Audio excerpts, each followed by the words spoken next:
There's no point playing it safe. Safe will always be forgotten. This is something which the world can benefit from. It's not about the size of the dog in the fight, but how hard the bite of the dog that matters. It's all about building sweet experiences to everyone. If you believe it enough, just go for what you believe in.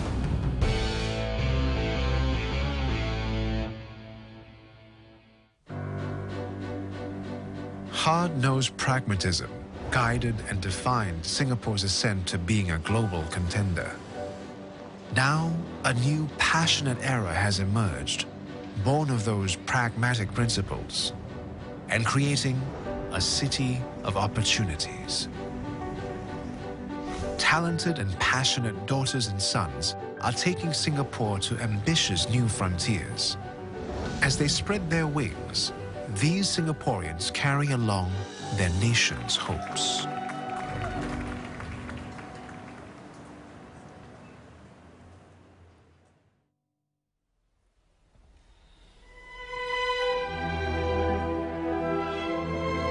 Kah Chun conducts orchestras.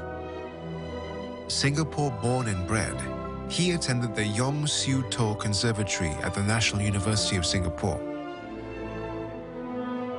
At 32, Kah Chun is one of Singapore's youngest and most successful musical classicists. A couple of years ago, he became the first Asian ever awarded the prestigious Gustav Mahler conducting competition. The prize, famous for launching careers, certainly opened doors for Kah Chun. He's book solid around the globe, well into 2020.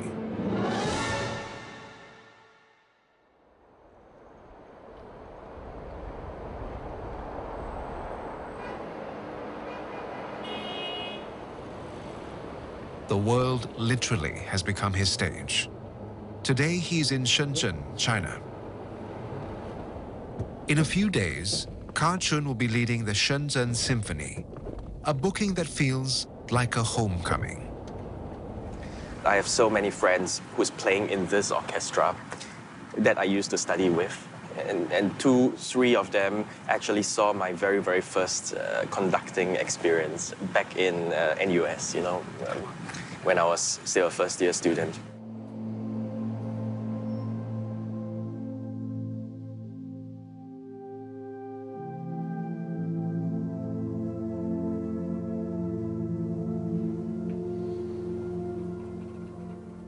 I never thought that I was, in a way, less competitive or in a lesser stage than anyone else. I come from Singapore. It's very open to the world and very international. It's given me a strong level of preparation to face everyone else in front of me.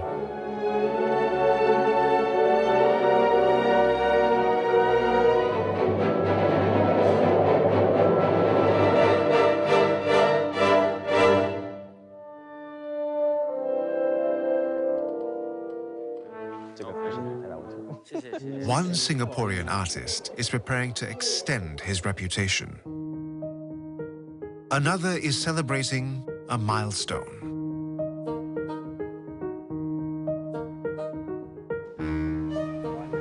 Novelist Sebastian Sim has just published his second novel, The Riot Act. So this is the cover that I showed Edmund, and he quite liked it. I can see your signature, use of color, very bright, very bold. Yeah, that's his intention. Okay, I like it. After I read the book. You read the book? Yes. Did you like it? Yeah. I hope so. Initially, we just wanted to use characters, but after that, we were thinking we wanted to use the iconic bus, the riot, as icon. The Riot Act is a dark comedy set during the aftermath of a riot, Singapore's first in 50 years. Echoes of an actual riot involving a 2013 bus accident and a confrontation among migrant workers ring throughout. I think if you ask anybody, any Singaporean, about what do they remember about the riot in 2013, the first thing they remember is, oh, there was some accident or somebody was killed under the bus. So this is what brings back their memories. I think it's a good idea. That's great. Sebastian wants his books to get Singaporeans talking about events happening around them. Edmund Wee is all for that. Edmund founded and runs Epigram, which champions Singaporean writing. I think when you have people reading local stories, I also think you create a national narrative. Everybody reads the same story. It's like an American story like Mark Twain, you know, Tom Sawyer. Every American has read it, and they can all identify with the values. So that's the same thing. We want to find a Singapore story where every Singaporean reads, and they can all identify with the values. And then there is a common narrative among people. And you create national bonding, right? That's part of what we want to do. With the cover design locked, Sebastian is anxious to see the final product. He visits the printers.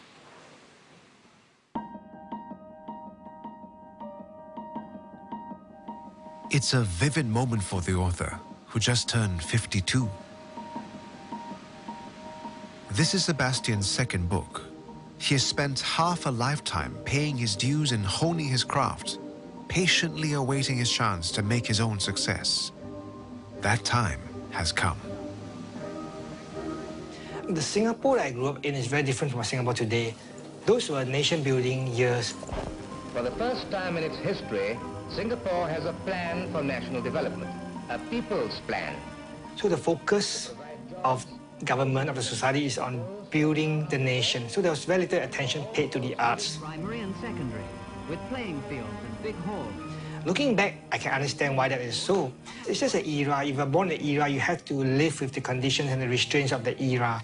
And I see today's Singapore has been very much more encouraging for artists, for filmmakers, for anybody who wish to go into the creative industry, and I'm happy for them. Opportunities matter. So does encouragement. Singapore's School of the Arts, known as SOTA, opened in 2008 with much fanfare. SOTA marked a breakthrough for a city that once hardly had time for poets and performers. Singapore has other art schools, but SOTA is its first national pre-tertiary institution, open to students as young as 13, who besides pursuing an academic curriculum, train as poets, painters, performing artists, and more. If your daughter wants to be some big-time lawyer or doctor.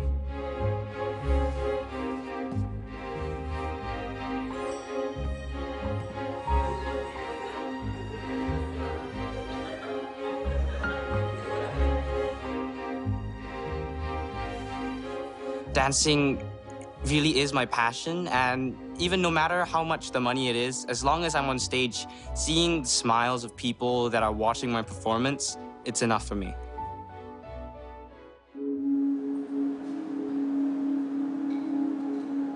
But this art school is not a trade school. It's an incubator for careers of all sorts.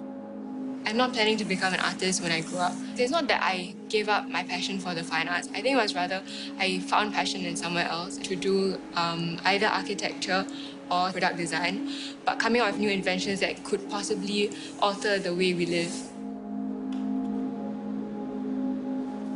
I'm leaning more towards being a prop designer. Like the big dream is like going to work for Marvel and being part of the creative team that makes all these amazing movies. How many of us at 13 years old can make decisions about our life as to what we want to be? It's not so much the goal of making them artists, but the goal of making sure that our students have this creative mindset to experiment and to push boundaries. So this will help to give rise to innovation and creativity and passion in whatever you do. It was passion that drove Pan Ziye, Julian Kang, and Guo Qianzi to set their sights on careers in engineering. These 18-year-old Polytechnic undergraduates designed an app with the potential to save lives in emergencies. The app helps people in trouble report their exact locations, greatly aiding rescuers. The prototype won top prize in a humanitarian and disaster relief competition to apply space technology to earthbound use in emergencies. Jonathan is their mentor. He's president of the Singapore Space Technology Association, which sponsored the contest. Jonathan wants the trio to see how their invention could be put to practical use. They're meeting officials from the Changi Regional HADR Coordination Center. The students could benefit from the center's fieldwork in natural and other disasters. The two groups find common ground. Basically, I'd like to ask how our HADR app will be able to complement Changi RSTC's services. So I see that the app is useful in twofold. One is really, you are able to reach out to the people affected by the natural disaster, trapped under a collapsed building. They highlighted many pain points, such as in communications, in power use, and so on. In our case, we figured that, okay, for example, maybe in terms of communications, we could have more innovative communication solutions, such as high-altitude pseudo-satellites, and so on. And combining the power of high-altitude pseudo-satellites with things like our current-day smart devices like smartphones and tablets, I think there's a great chance that our skills, in a very diverse way, could be used for good. Rescue worker and you need 5 more people in your location to help you remove the debris. As youths in Singapore push to take their passions further, the generation ahead is already at work, bringing their passions to bigger and more ambitious stages.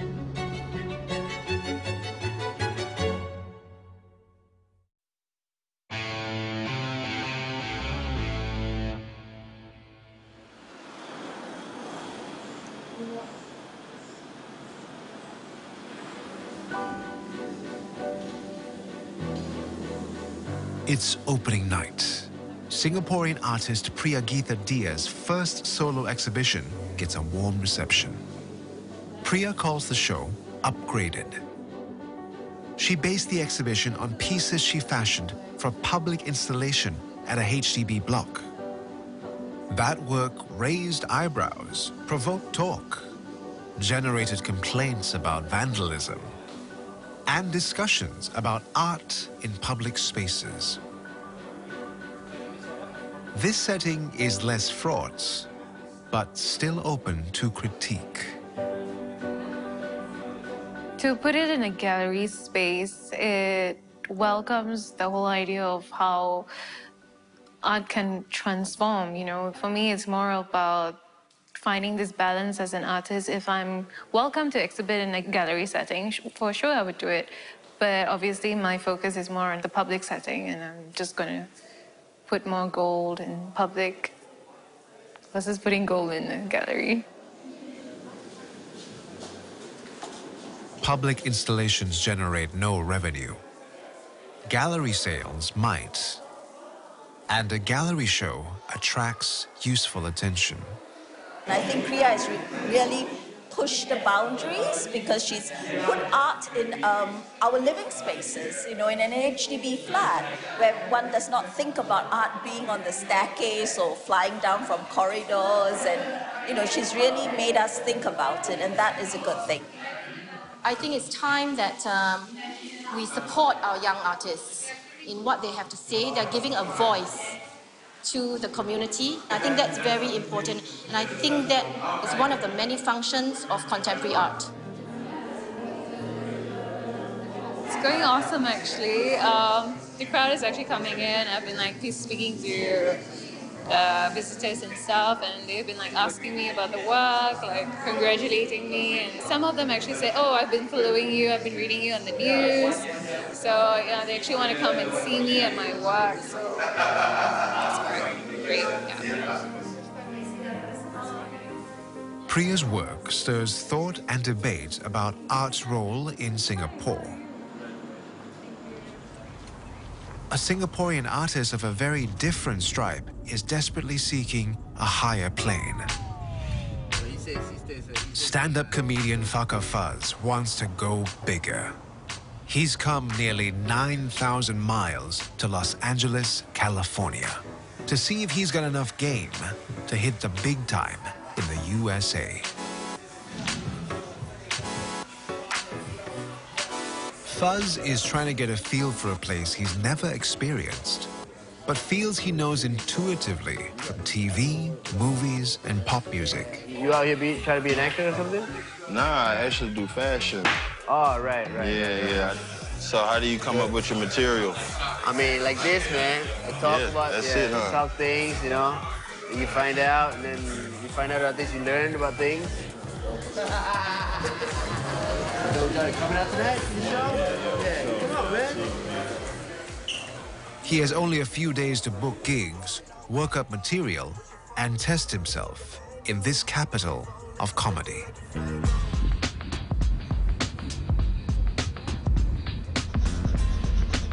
Well, here's the thing. Everything I do in my life, right? Like, ever since I started doing comedy, it's about topping my last move. So if my last move was I got 5 minutes in the club, you know, the next month or the next year will be like, how do I get 10 minutes? Once I get a headline spot, I'm like, oh, you know, it would be nice to be on TV. And now I have a special. So where do I go from here? You know, I'm 32 years old. I have a Netflix special, right? So it really took me to a place where like I sat down and I thought to myself, like, what do I want? You know, where do I want to go with this? And I realized that all I want is to be better at this. Fuzz has set his sights on playing at the Laugh Factory, a citadel of LA comedy. All his idols made their names here, but a walk-on for an unknown from Singapore is the longest of shots. This guy, you know who it is? Robert Miano. He's in the booth. And I do sometimes. Jack, a promoter and club owner, might have the connections Fuzz needs. Welcome to Hollywood. Put your hands together for fucking fun. Yeah. Don't rush it. Take your time. Be patient, you know, and work your skill. And the writing is important. You need the right material at all times, you know. And the ethic is important. You got to have a good work ethic.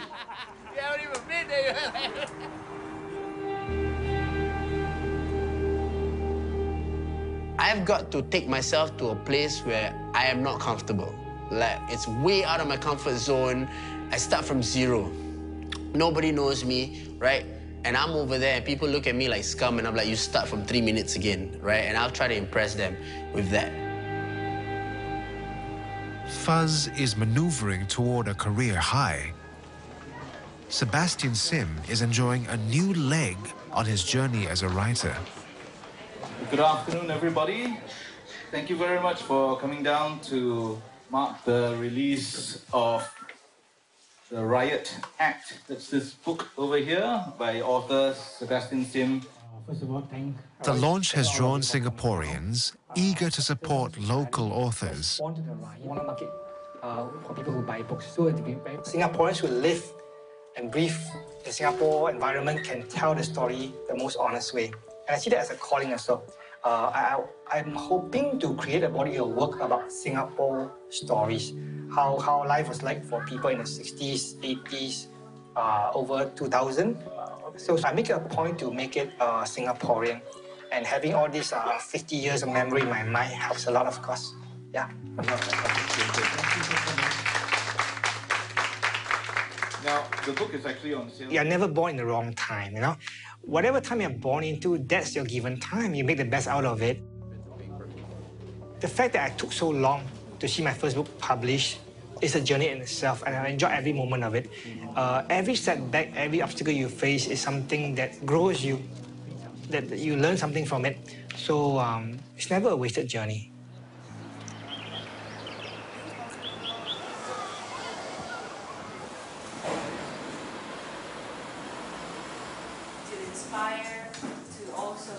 Janice Wong took a risk when she set out on her journey to becoming an artist. She could have stayed a dessert chef and done quite well, but that was not enough. She's racing along her artistic path. Basically, if you can see the ridges, it's where we give it the 3D effect. Today, she's in Macau, installing a piece commissioned by MGM Resorts International. For the project, she's enlisted 30 art students from Macau Polytechnic. 我们在其中呢，也可以得到不同的启发。然后我觉得可以用食物来做融入艺术的人很厉害。Basically, the glue is actually dark chocolate, and you can really smell it. It's very unique. Anybody uses chocolate as glue, right, for artworks. So that's the first layer. And then comes laser cut sugar. Again, first in the world, I would say, for laser cut sugar, right?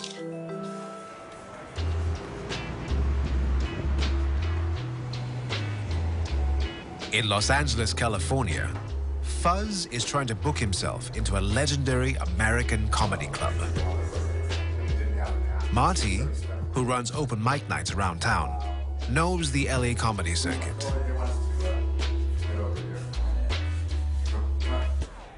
Here in Los Angeles, comics are a dime a dozen.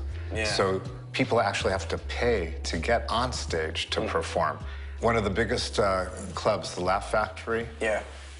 The people that get paid there, and very few do, get $15. $15 pays for the parking so that they can be there to perform. Wow. And unfortunately, that's pretty much how comedy is. Yeah. You have to do it because you love it. Definitely. Being here, I realize how lucky I am exactly to be from a place where opportunity is a lot easier to get than when you're here. Like over here, you'll get bigger opportunities, but the competition that's fighting for it, there's a lot of people. You might have 20 minutes of your act because you've been working. Marty likes Fuzz's riffs. He's agreed to set up the new kid in town with a spot or two. Yeah. Thanks, man. Thanks for sharing. Thank you. This with me. Pleasure.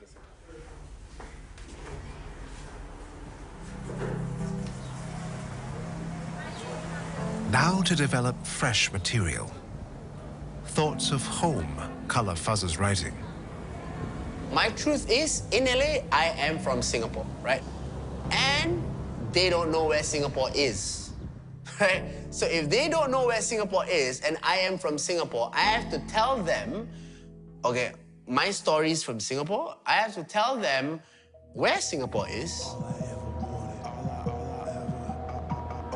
A night later, Fuzz gets his shot. 3 minutes on stage at Flappers, which occasionally presents Hollywood's biggest names. Fuzz is feeling the pressure. You know, as long as I get like mediocre laughs, that's it. I know I can get bigger laughs if I get mediocre laughs now.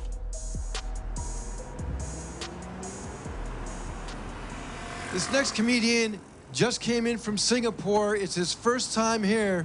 Please give a very warm welcome to Fuzz. People come up to me and ask me where I'm from, and I say I'm from Singapore, and they say, oh, Singapore, is that in China, right?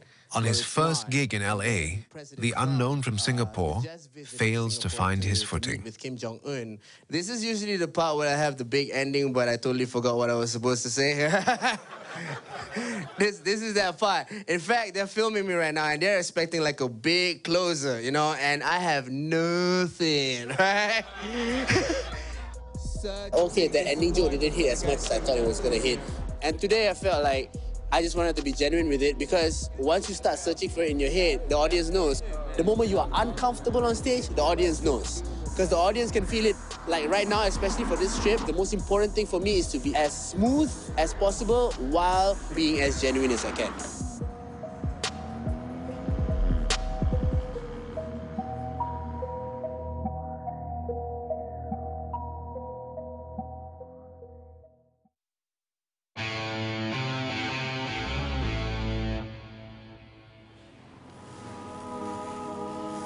Fresh from her first solo exhibition, Priya Geetha Dia, 28, gets back to work.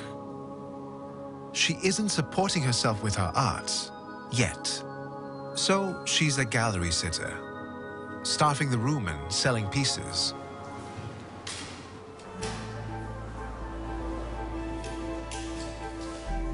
When the gallery is quiet, she can work on her own projects.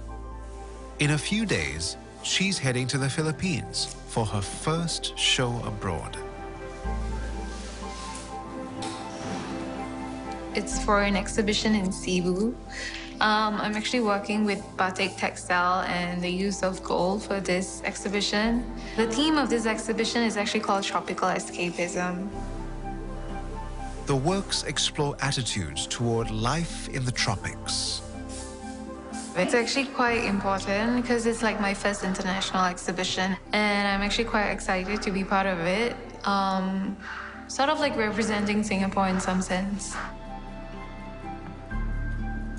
It kind of like establishes you to be in the scene, to get to an international level. That's sort of like an accomplishment for like someone who's just starting to, you know, practice art.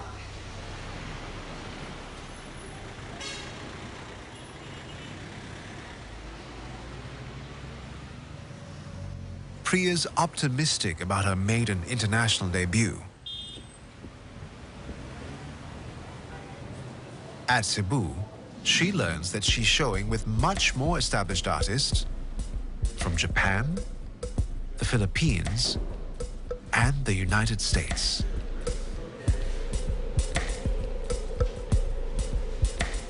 Priya has only a few hours to get it right.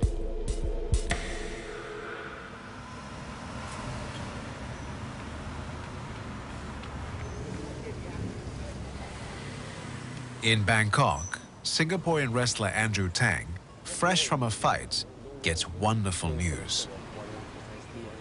His promoter has booked him a match in Tokyo, home to Asia's biggest wrestling scene. Andrew is pumped.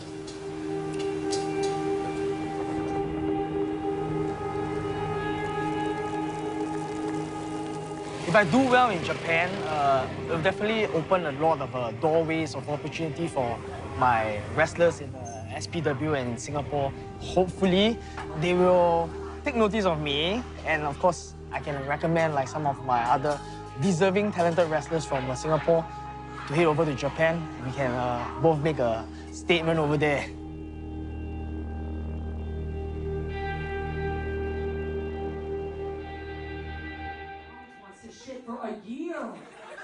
Across the Pacific in LA, Fuzz prepares to make his statement as a comedian.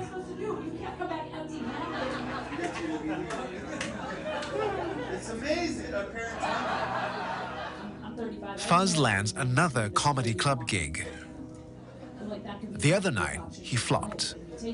He's looking for redemption. Welcome, y'all. Without any further ado, give it up for my man from Singapore, Fuzz, y'all. Give him a round of applause. Come on. What's up, LA? Oh, please, lower your expectations. He looks at me and he goes like, yo, man, where you from? And I said, I'm from Singapore.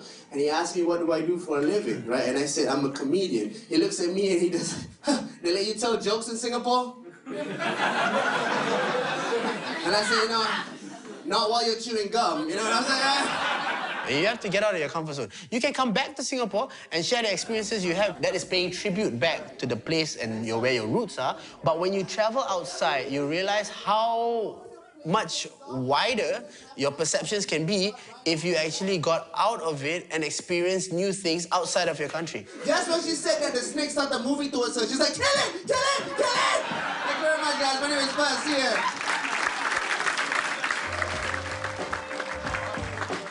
Fuzz's night ends on a high note. It's a perfect prelude to his final show in LA. What do you think my show is? Honestly, I thought you were great. Like, it was amazing. And there were certain things that I feel like I kind of knew a little bit more because I'm Singaporean. Yeah, yeah. And so I felt represented. It was great. Yeah, but nice. no, I feel like so proud that you're like representing Singapore on these stages because we need more Singapore people, like just on these comedy stages. Nobody does that, and you're like killing it right now. So thank you. I'm really proud of you. I'm really proud of you. Thank you. Oh, you got Snapchat.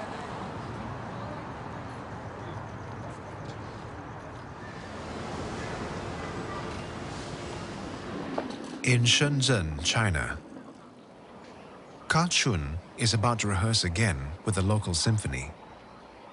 Their performance is a couple of days away.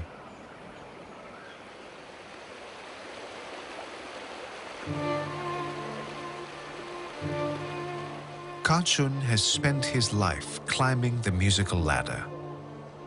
By devoting his life to his art, he's achieved much. Just before rehearsal, he's angling for inspiration. It could be a walk in the park, it could be a conversation I have with someone. Everything can really help. It's about growing. I don't think it's inspiration, it's more of just getting the experience of everything and anything possible, because it's all translating into music for me.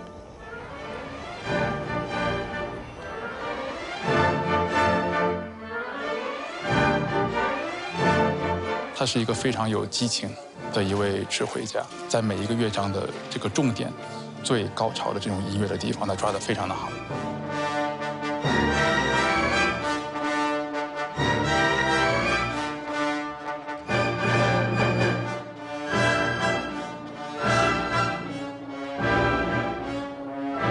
Now, I mean, to see Katrin conducting is wonderful. I mean, to see a student before in the school, but now standing on the podium and doing wonderful works.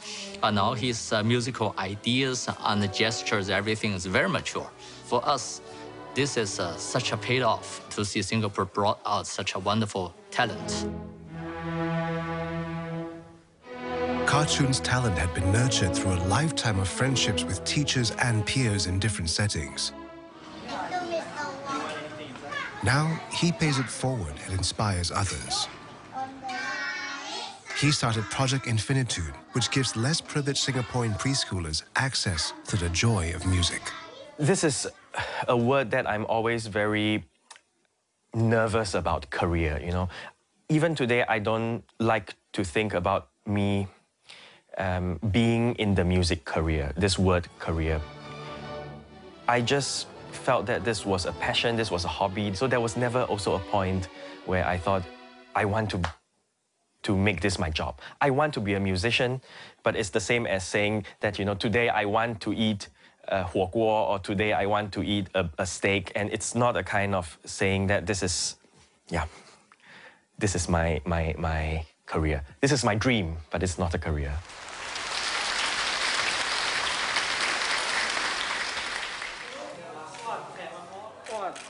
Janice Wong's career is her dream, and vice versa. When I first started about 12 years ago, I wanted to achieve something that no one else was going to achieve, and that was building the brand out of nothing. One of the most important things to do in my life was to seek something into the unknown, created a genre out of it, created an entire new discipline called edible artist. And that's something where I would say the journey has been very fun. And at the end of the day, what I want to achieve is actually to inspire others.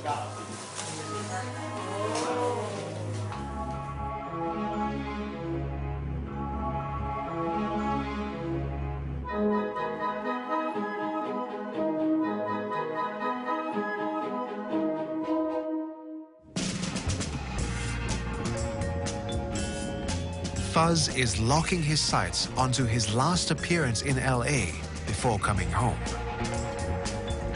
He's eager to absorb material from coming to America. I love life, you know what I'm saying? It's LA, baby. We do what we do. I like LA too, but I'm not from LA. I'm from Singapore. You ever heard of it? Yeah. What do you guys know about Singapore? It's very clean. Yeah, very clean. All I need to do is just find more and more connections. So the more connections I find, the more things I can talk about. And the more things I can talk about, the more I can relate. And comedy is all about relatability. Right?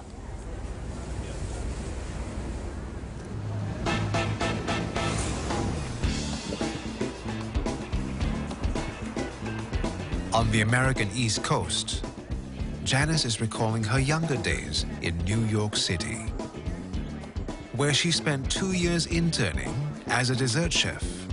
That Big Apple electricity is still sparking. I remember very clearly how much I loved it and feared as well. And I loved it because it was so competitive. It was different. It was also a lot of that culture that made me grow and helped me to open my eyes to kind of be inspired in my craft today.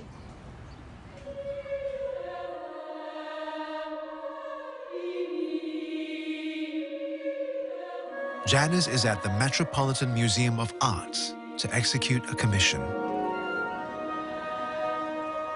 Her work will be part of an exhibition called Feast of Versailles, an edible exploration of power and privilege. I'm still a really young artist, but for me, I think it's also a stepping stone, you know, for other budding artists in Singapore, and an encouragement and inspiration that anything is possible.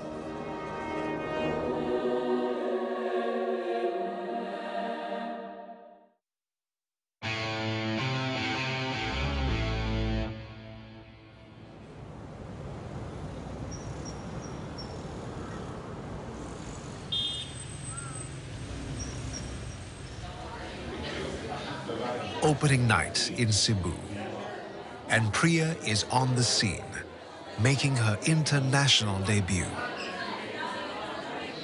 A full house greets the Singaporean artist and enthuses about her work. She just had her solo show in Singapore. I've never seen anything like it. Mixing batik and gold leaf. It's a mixture of tradition and modernism. It shows the cultural side of the artist and as well as the country of where the artist came from, so it's good. Obviously, I want to put my work elsewhere, abroad. You know, many artists, they don't actually work with gold. I feel like my identity in my works has this very strong presence, and I feel like it has that ability to go beyond Singapore. But obviously, I want to stay pretty much focused in a very Singaporean identity on my works and not derive away from it. The excitement is palpable for the young artist. It has only been a year since I actually graduated and started practicing as an artist. I feel like there's a long way more to go for me.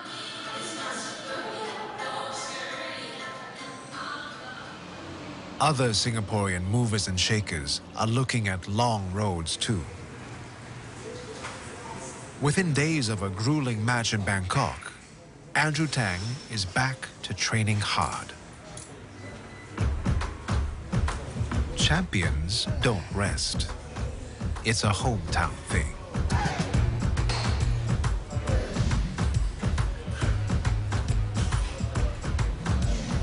In Singapore, nothing is ever handed to you. You have to pay your dues and make a name for yourself. But once you win the support, the hearts of fans, they become your avid supporters and become the backbone of your career.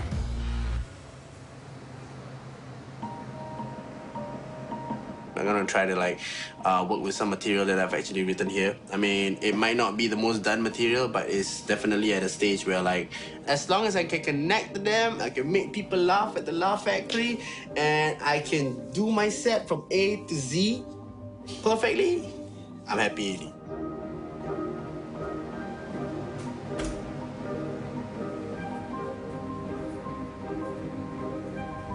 Fuzz feels he's on the verge of something big. This is his night. Right, Laugh Factory, let's go.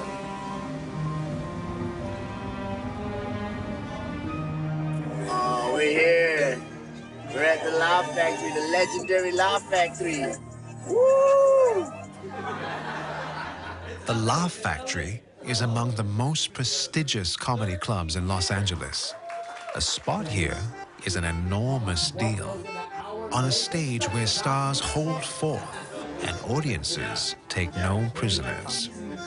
Fuzz tamps down the jitters. Singapore's not in Thailand? Singapore is its own country?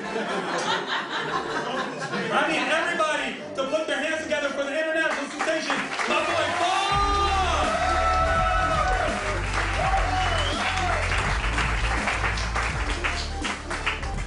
Good evening, ladies and gentlemen. Yes, it's nice to be out here in LA. I am from Singapore, so this is way out of my comfort zone.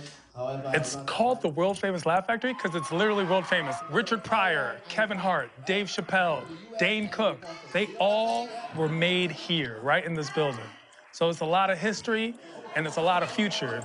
Which was the truth, but I don't think that's a very wise thing for a Muslim to tell an immigration officer, right?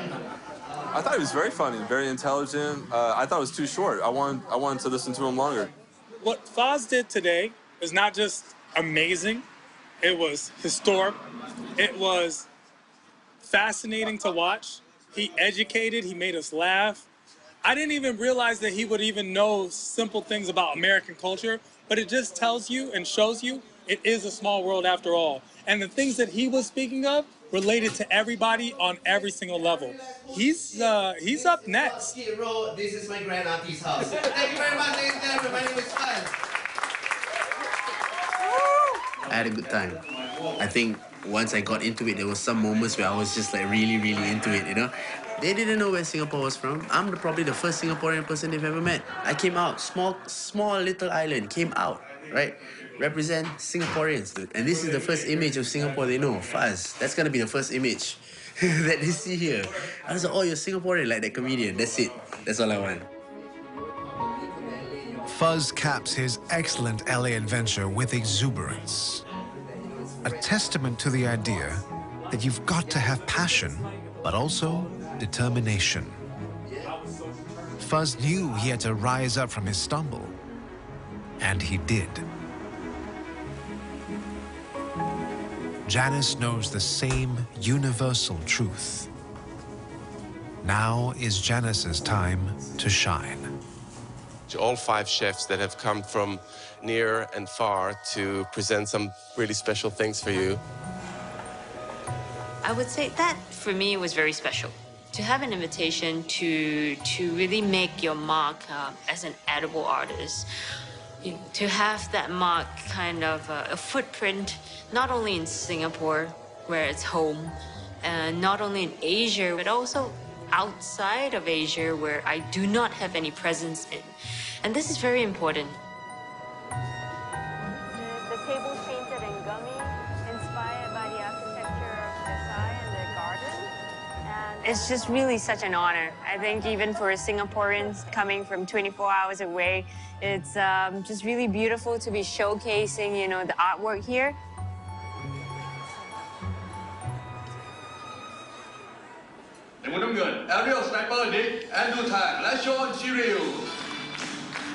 In Tokyo, Andrew steps up.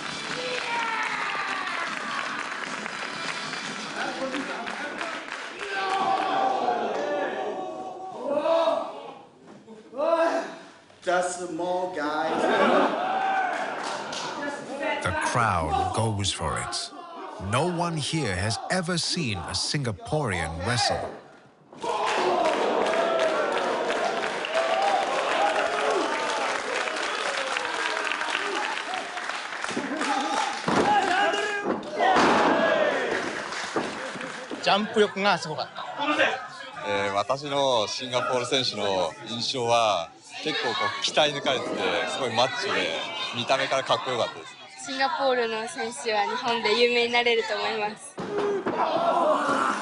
With his Tokyo stand, Andrew Tang makes his statement and leaves his stamp on Japan.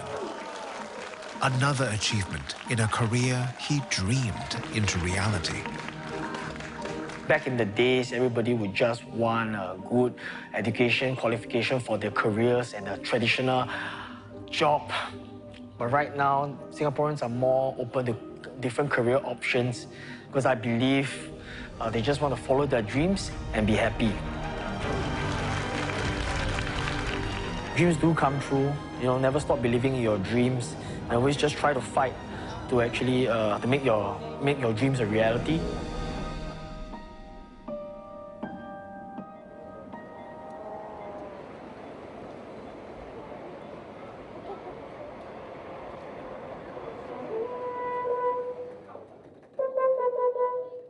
Ka Chun is approaching his moment as well. The Shenzhen performance is today. No matter what the venue, the orchestra, the setting, he always bears down just as hard. For him, there are no small shows. And while passion has its place, there can be no art without discipline. In this classical music industry, you could be rejected 999 times, and you just need one opportunity to change your life completely. Conducting is a profession that there's no retirement age, so I'm very proud to be in this in this world of possibility.